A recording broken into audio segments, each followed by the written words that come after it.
So we finally have a 6-star Whisper Soul, which means we can now do the math that I've been waiting to do for a couple of weeks, which is a question that I get asked a lot. The question is as follows.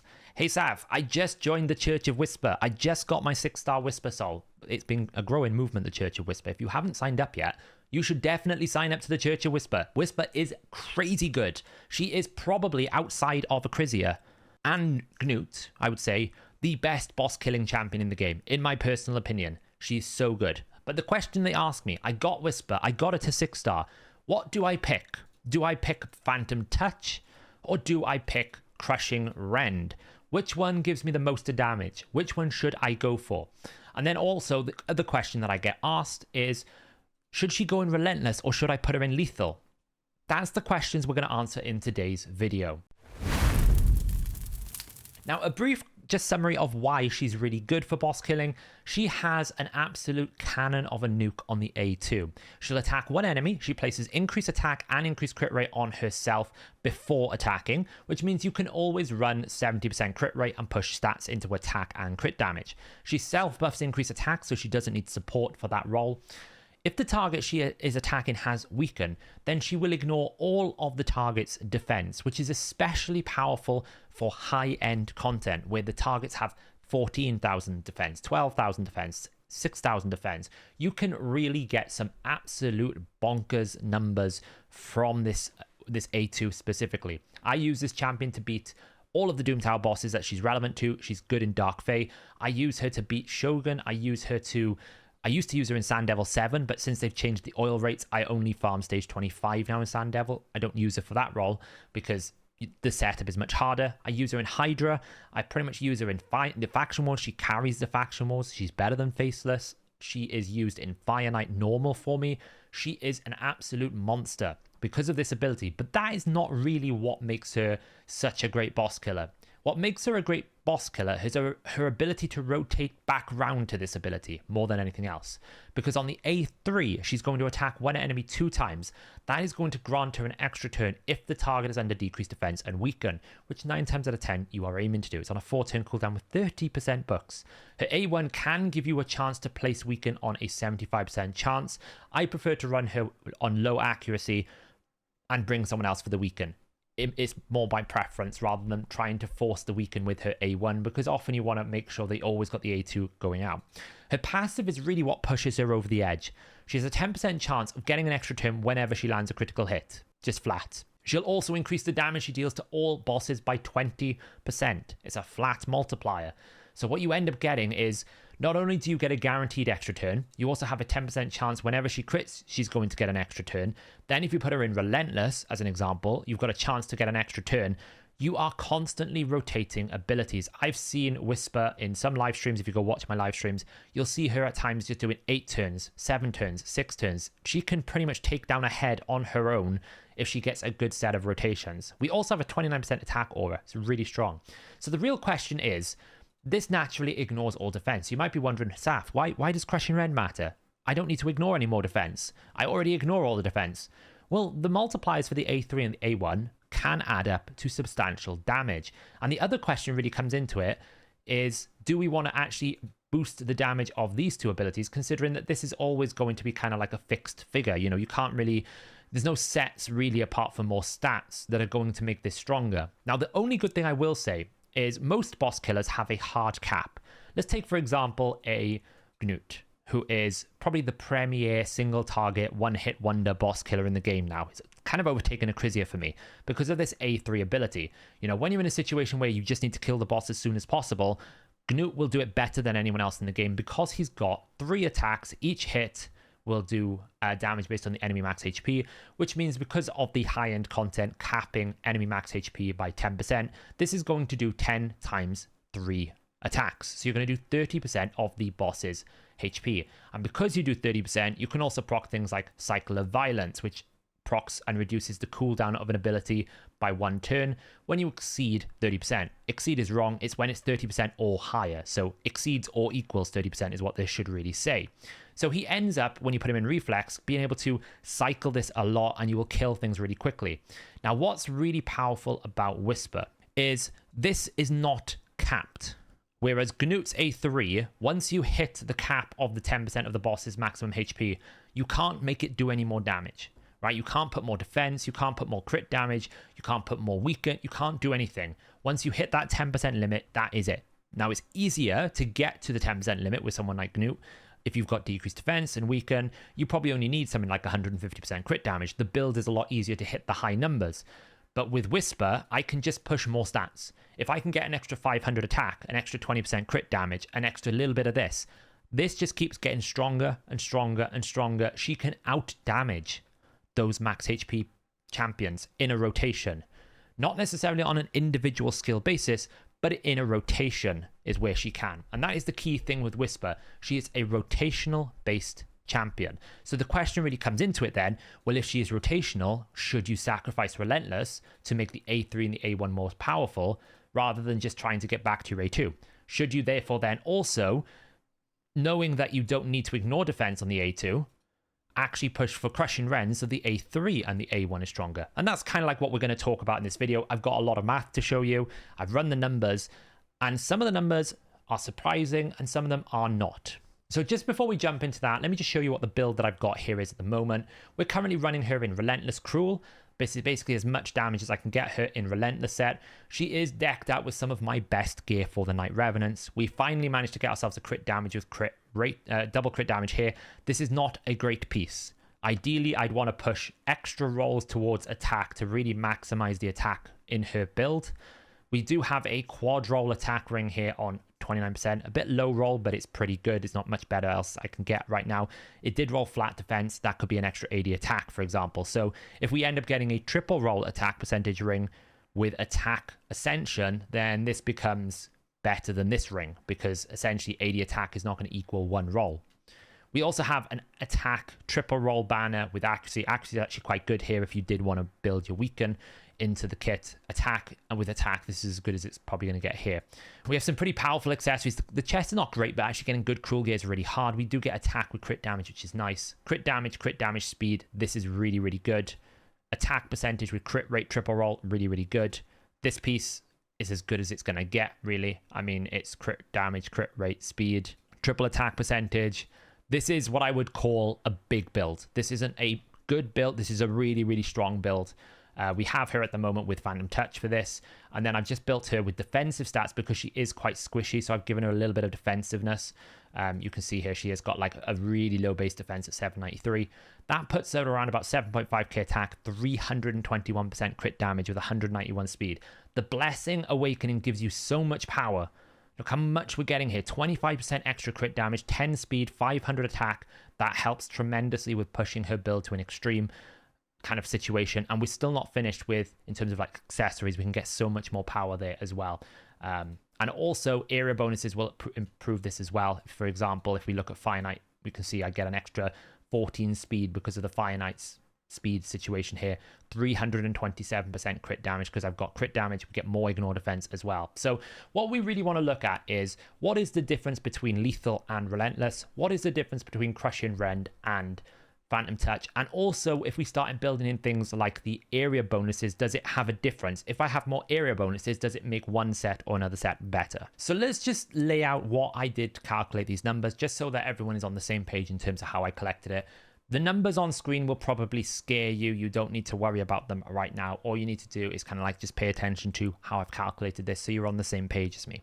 So in order to calculate damage, we need to reverse engineer the damage equation, and we need to compare it against various different targets to see kind of like which defense numbers change. You know, if we're talking about crushing Rend, the opponent's level matters, because the amount of ignore defense we get is dependent on the level of the opponent. It's basically 1% for every 10 levels they have. So at level 350 will give me 35%, but Clan Boss being lower at 250 gives me 10% less ignore defense. So that is a factor. We need to equate that in here.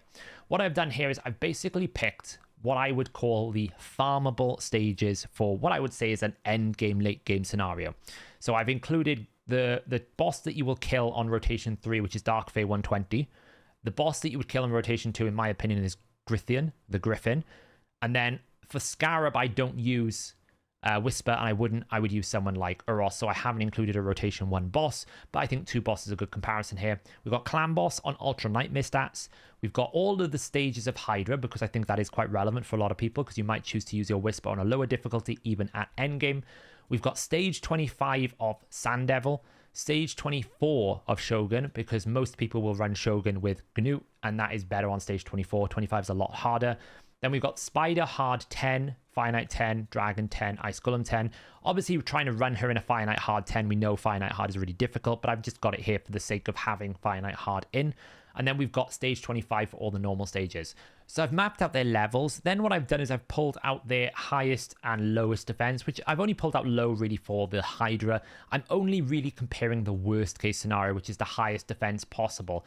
For Hydra, I'm ignoring the Suffering Head because it has such an extreme defense that it's almost an outlier. It's almost double any of the heads. So we're mainly looking at the Head of Decay, which is the second highest defense of Hydra. We've pulled all the defenses out here. Then what we've done is we've compared them against 4 scenarios on each type. We've got a standard build, which is basically Relentless. We've got standard with an area bonus included, which is 20% when maxed out. We've got lethal, and then lethal with area bonus. And that is when we've got Crushing Rend active, fully maxed out. So we're comparing those 4 scenarios each time. Relentless, Relentless with area bonus, lethal, Savage, for another word, with area, and then lethal and Savage with area bonus. And we do that for Crushing Rend, and then we do it with Phantom Touch. Now, the way that Phantom Touch works, for anyone who doesn't know, it is attack times 3.5, and it ignores 30% bonus defense. Now, area bonuses and your set bonuses will work with Phantom Touch. So if you've got Savage Cruel, you've got 20% in your area bonuses. 20 of the area bonus adds with 30 of your Savage Cruel, adds with 30 of the base of Phantom Touch, and that is how much defense is then gets ignored in that total there. So we've had to work out a secondary damage reduction here, and what we're doing is we're basically working out the skill damage, then adding 1 Phantom Touch on top of A1, A2, and A3, because it is a 100% chance to get 1 Phantom Touch proc at rank 6, and then you get a bonus chance at 35% to get a second proc when you attack. So the way that I've accumulated that Phantom Touch is I've assumed every single, I've calculated this as a single rotation of an A3 into an A2 into an A1. So we've calculated 1 Phantom Touch proc per skill, and then we've given a bonus one when we add them all together. So it's the combined A1 plus Phantom Touch, A2 plus Phantom Touch, A3 plus Phantom Touch, and a bonus Phantom Touch, because over 3 abilities, the likelihood is we'll get an extra proc. 35% chance, 3 abilities is roughly around about 1 in 3. So it's not exact math, but it's as good enough of an estimation here that I need for what we want to do. We've calculated then the damage based on the abilities multipliers. So for the A1, it's a 4 times multiplier. For the A2, it's a 3.8. And for the A3, it's a 2.6, but the A3 attacks twice, so it becomes like a 5.2. We've included the book multipliers into the damage. We've then assumed 300% crit damage for the calculations here. And then we've got a dynamic attack, which we're going to be able to change in the other tab that I'm going to show you when we start sort of analyzing the numbers. So now we've included additional multipliers here from masteries. We've included 5% for Heart of Glory when you're at full HP. We've got 6% when you're attacking an opponent with greater HP. And there's also, for the A1s, we've calculated a maxed methodical at 10% extra. We've also put weaken at 1.25. And also we've included the passive that Whisper has, which is 20% more damage to bosses at 1.2. So those are all you can see here. If we zoom in at the top here, all the bonus multipliers, we're basically saying, take my attack value that I've got here, give it attack buff. So give her the attack buff. She'll always have that. Multiply it with the multiplier here, then add in the crit damage, 1 plus crit damage, then add in Heart of Glory, the mastery for maximum HP, methodical, weaken, passive, then add in the book damage, and then we are adding in the attack value here at D2, and then we multiply it with the damage reduction to basically give us the estimated damage on each target. So you can see pretty much the A2 will always be the same on any boss on any difficulty, because the damage reduction, the target can't reduce the defense, it ignores all defense. So it is really about how much you can scale into the build. If we added, for example, an extra 25% crit damage, then it will just all go up linearly with that situation. So we can see we've combined these over here. We're changing the ignore defense total. So just on a standard Crushing Rend with Relentless, then you can see that there is some variability on Hydra in terms of how much ignore defense you have. That will affect your final damage outcome. The damage reduction here is the equation for the enemy's defense. We do take off decreased defense. We assume that there's a defense debuff on the target. And we also then take off the additional ignore defense component to leave us with the final percentage that is reduced when we attack. So we can see the numbers here spread across all of the different things. All of these numbers are probably making your eyes go blurry. They made my eyes go blurry. So what I did was actually build a way for us to compare these builds in a much more pretty way. So this is the analysis tab here. Let me zoom this in so we can see what's going on. So I've made this dynamic enough so we can pick what area we want to focus on and then how much attack our build is going to have. Realistically, I should probably add the crit damage in here as well, just so that there is a way for us to compare it with a lower crit damage number. I'm just going to assume 300% for this video, but I'll probably release this spreadsheet as part of the video and I will adjust that crit damage. I'll put that crit damage in this front end thing here. So we can kind of take a look here and we can say, okay, let's start with start with Dragon 25 normal. My attack number is 7,500. How do these two builds compare? Well, an A1 Phantom Touch with Dragon normal with a full area bonus is going to do about 197,000. With Relentless here, it's going to do 168,000 without any area bonuses. Lethal obviously would have 30% ignore defense when we play it with Cruel. So whenever I talk about Lethal or Savage, I'm assuming you also put a Cruel with it. So you get 30% ignore defense. That's how most people build their damage dealers. Lethal plus Cruel, Savage plus Cruel. It's much better. So let's just assume we've got 30% ignore defense here. It's going to do 215,000 or 256,000 once we get the area bonuses. So you can see that actually as you get more ignore defense, the bonuses increase, right? The gap between these two numbers here is around about, what's that, 170 to 197 is about 28,000. The gap here is about 35,000. So the more ignore defense you start stacking, the stronger it becomes. There's an escalating power because the closer you get to 0% damage, the better it is. So the reason why A2 is coming out different here is obviously the fixed damage that we do ignores all defense, but Phantom Touch doesn't. So the difference is here is you're seeing the damage gain from Phantom Touch gaining more ignore defense. So if we have Lethal with ignore bonus, then that Phantom Touch is going to give us an extra 11,000 damage. But the raw base damage here is always going to be the same across the board. A3 is going to give us 227,000. So you can see the A2 is significantly stronger generally in all cases. But if we were to get a fully stacked out lethal area bonus, then that A3 is getting closer to the A2. Now, if we compare it with Crushing Rend here, we can see that it's about 196,000. So Crushing Rend adds around about 20 to 30,000 damage on the A1 in a Relentless build. But we actually lose damage to Crushing Rend because Phantom Touch isn't there anymore. So it's the same amount of damage whether it's got Crushing Rend or the Phantom Touch build in Relentless here. It's just one has the Phantom Touch proc and one does not. The A3 Crushing Rend here, we gain around about 50,000. So combined, we're talking a Relentless Phantom Touch 6-star champion will do about 793,000. Remembering, I've added one bonus proc to the Phantom Touch. So it's 3 plus 1 in that combined versus 828,000 in Crushing Rend. So just in the Relentless build alone, we can see down here, I've mapped out the differences. So you can see a Phantom Touch is about 20,000. So the A1 difference, the gain, is kind of offset against the A2 loss. So really, we're kind of looking at a combined difference of 34,000. And you might be wondering, Sav, how the math doesn't make sense. One's gaining 28 and 47 and 20. We've got that extra Phantom Touch proc. So technically we've got 41 or is it 40,800 on that A2 because we've put an extra combined one in here because obviously one Phantom Touch proc on top. So actually, if we were to assume the lean averages of 4 Phantom Touch procs, one A2, one A3, A2 and A1, then Crushing Rend is about 34,000 more damage or about 4% better in Relentless. Now here is the context. You're trading more Phantom Touch procs for Crushing Rend. Now, Crushing Rend is more consistent, but if you high roll on Phantom Touch, then, you know, we're saying one Phantom Touch proc is 20,000. So if we roll a second one, that is around about 50% of the difference. So one extra proc of Phantom Touch is going to give you pretty much all of your difference.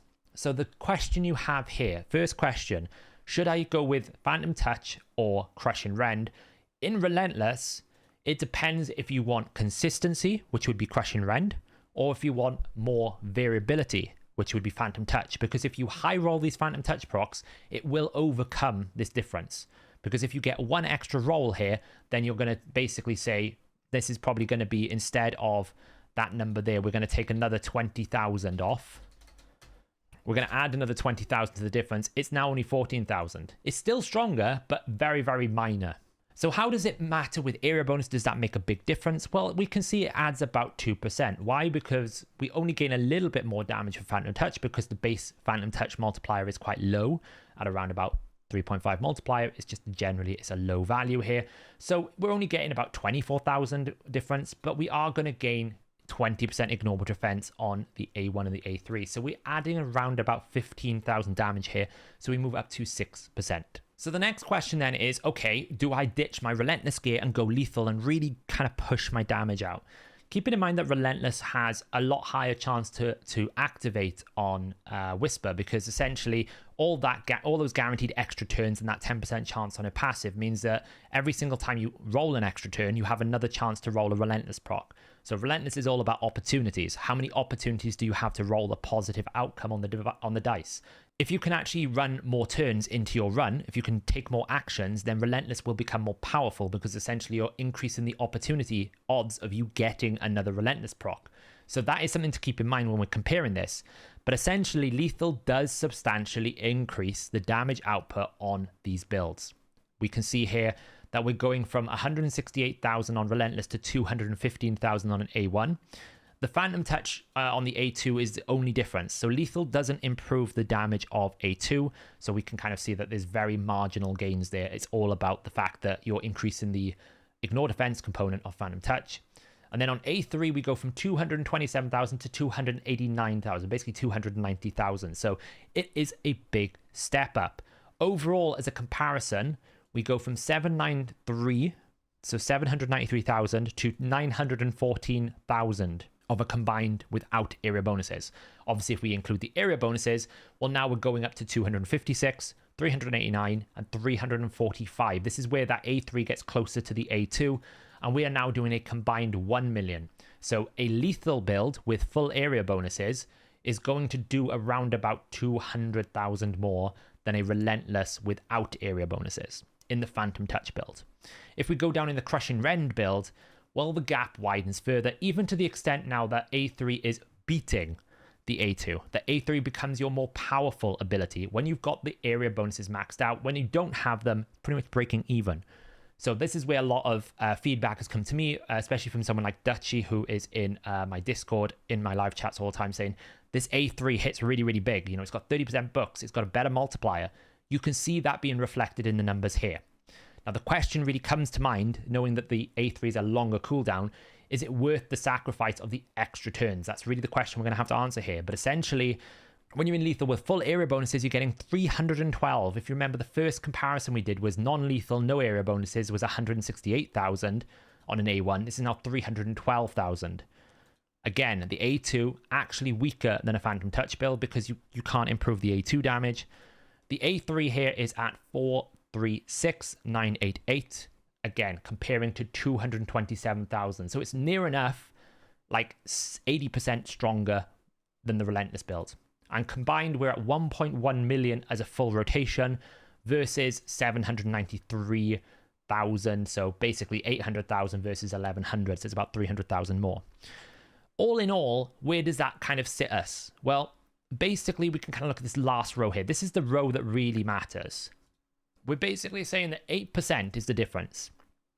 If you want to run lethal, savage, cruel, whichever, lethal or savage with cruel set, and you've got full area bonuses, that will basically yield you 8% difference between Phantom Touch and Crushing Rend.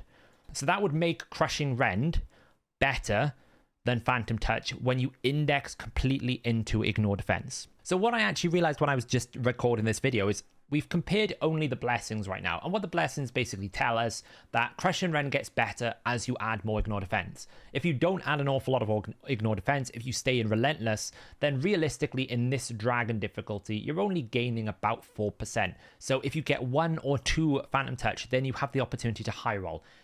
On average, potentially it is just better. that is a bit of a question mark. We'll change the zones and the attack number in a moment to see if that actually has any impact on the percentage outcomes. But what I realized I hadn't done was actually go, okay, let's compare Relentless with Lethal. We've compared the blessings. Let's compare Relentless with Lethal in those two sets.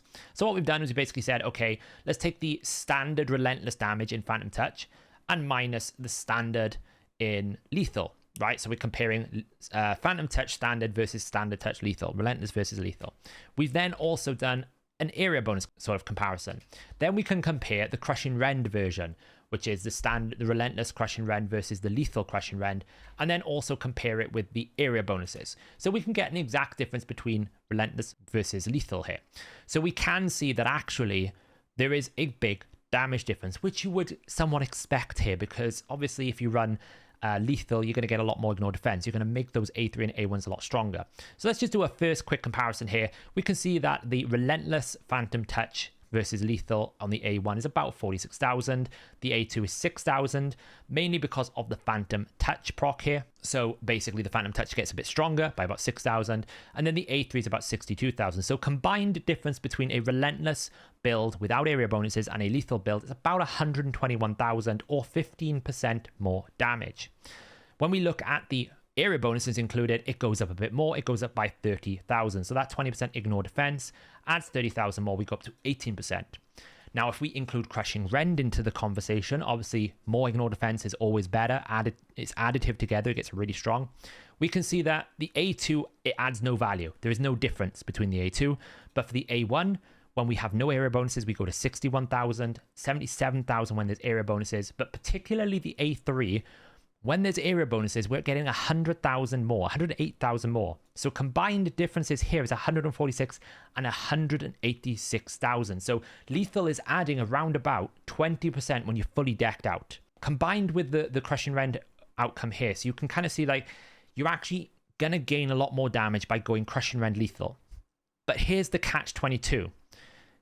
Is this one A3 at 108,000 better than rolling an A1, considering that one A1 is 168,000? I would argue probably not. I think going the lethal route is just too much of a sacrifice to make, because you only have to roll Relentless once and you've already defeated the math difference, right? You've already done more damage with one Relentless proc than you can do here with this comparison, right? It just doesn't beat that. Let's change up some numbers here just to see if there's any difference. Let's say you're running at 4,000 attack. Well, you can see the percentages don't really change. Sure, the numbers go down a little bit, but it's kind of all linear with attack here, in the sense that, yes, attack is very important for Phantom Touch, but if you reduce your attack across the board, then everything is going to get weaker, but it doesn't seem to get any weaker than in terms of the stat differences. So running at low attack versus a high attack, there's no immeasurable difference between Rend and Phantom Touch. Crushing Rend is still beating it at the same kind of ratio. Now, if we change the zone, let's go for something like Shogun Normal. Very high defense. I think it's got about 14,000 defense. How do the numbers change when we put more defense into the target? Does it make lethal more powerful? So we can see here we've got 3%, 3%, 15%, and 15%.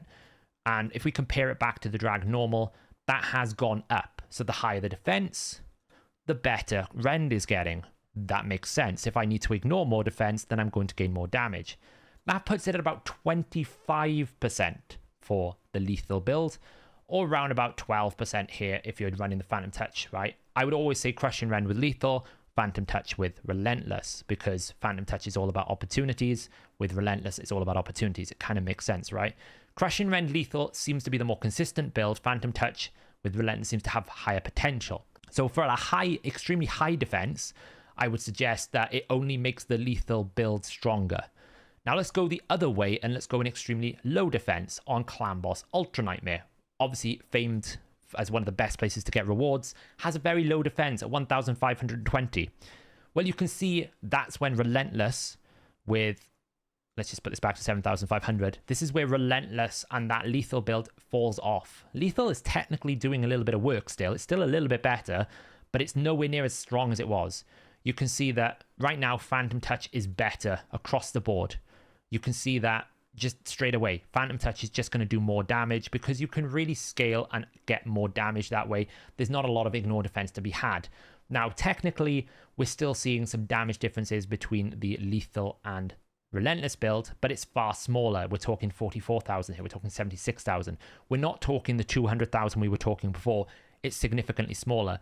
So when you're fighting a low defense here, actually, you want to go with the Relentless Phantom Touch route. That is much more powerful. Let's have a look at Hydra. Let's go with Hydra Hard. We can kind of see Hydra Hard, you're probably somewhere in the realms of still leaning towards that Relentless Phantom Touch route, but starting to maybe consider moving towards the lethal route, especially if you go normal. Normal, you are still in that clan boss mentality. Relentless Phantom Touch is the way to go. If we go up to Hydra Nightmare, well, we're at 26% here on the Crushing Rend lethal full area bonuses. You can see kind of like the value of area bonuses here as well. I'm going to be doing a video specifically on area bonuses for the ignore defense. It's actually very, very strong if you have the right champions for it. But we can see it does add a big difference. So the higher the defense, the better you are with this Crushing Rend. Let's look at something else that has an extremely high defense. Let's take the Dark Fae Hard. It has 14,000 defense. You know, Dark Fae is one of the best areas because you want to kill that boss before the boss takes a turn. So you want to be pretty efficient. That is about 24% overall combined for a Crushing Rend and lethal build. But you can see there's no area bonuses in Doom Tower, so we've kind of hidden them away. Doom Tower doesn't have any area bonuses. We're getting 24% here. That is the difference. It's pretty much the same for Shogun as well. I don't think Shogun has any area bonuses programmed in here. That's why they show the same score. So for something like Dark Fae Hard, we're at 24% different. Now, Dark Fae, you might kill it quicker, which means the less chances you have with Relentless, the worse Relentless becomes. Something like Hydra, you're going to be attacking a lot of times, that you're going to be running it for maybe 30 minutes. The chance of you getting Relentless procs goes up considerably. If you're killing something within 2 minutes, then the lethal sort of Crushing Rend build kind of works. So I'm going to save this spreadsheet. I'll probably add in the crit damage options here. You can make your own judgments. You can use it if you want to see how your Whisper is going to do in comparison to these high-end dungeon zones. These are all the max stages of these difficulties. So it's either hard 10, 25 normal, the maximum levels of these. So you can do a good comparison. I think the takeaway here is, if you have a 6-star Whisper, you need to make a decision. Do you want consistency, as in I want the damage upfront and consistent, or do I want to roll the dice and try and push a higher number? Phantom Touch Relentless will lean towards more overall potential, like a higher ceiling, but it won't be as consistently high as something like a lethal Crushing Rend. You will probably find you do bigger numbers in terms of the A3 than the A2 with a full maxed out lethal Crushing Rend build. So there is the math that I've been waiting to do for a couple of weeks. It's a lot of math. That's why I've built that summary spreadsheet so you can kind of pick your zones and figure it out yourself. If you want to look at the math is in the second tab, so you can kind of mess with it. I now need to make a decision myself. Do I want the consistency, or do I want to roll the dice? It's something I need to determine. And naturally, it depends on how good your Relentless versus your lethal gear is. You could push a lot more attack and crit damage in that lethal build, which means that actually it beats Relentless because you can't match the builds up. We didn't really kind of look at any sort of build differentials, but, you know, lethal does give you an extra 10% crit rate, so you can roll at 60% crit rate. And once you start not needing to have so much crit rate, you can get yourself a lot more bonus attack and crit damage stats. So I need to do a bit of optimizing, see what kind of builds that I can build in lethal now that I've got it. Is it better than my Relentless? That's what we're going to have to look at. But I do feel like if you're using her in Hydra, I think Relentless is still the way to go. If you're using her in Clan Boss, I still think Relentless is the way to go. Phantom Touch in Clan Boss especially is the way. Phantom Touch Relentless. I would say it's kind of 50-50 with Rend in Hydra, but the higher the difficulty, the more you go Rend. If you're doing Nightmare, you probably want Relentless Rend, I would say, because you are going to get more value out of it than Phantom Touch. And yeah, you can kind of like make your judgments. I hope that wasn't too much math overload. I know sometimes these videos can be a bit overwhelming. I will make sure there are chapters in this video that you can essentially pick your spots and jump through it and refer back to it. But yeah, join the Church of Whisper. She is amazing. I guarantee you will not be disappointed. And if you're lucky like me and you've got a 6-star Whisper, you have so many more options for builds. I'll probably do a video when I come back from Vegas where I talk about, maybe we'll rebuild her on that video. Might even do it in a live stream as well. We'll see what happens. But thanks for watching, guys. But as always, if you like these deep dive math videos, make sure you hit that thumbs up. That helps the algorithm tell me that you guys really like this content. If you want to see more videos from me, hit the subscribe button, hit the bell notification, and I will catch you guys in the next video.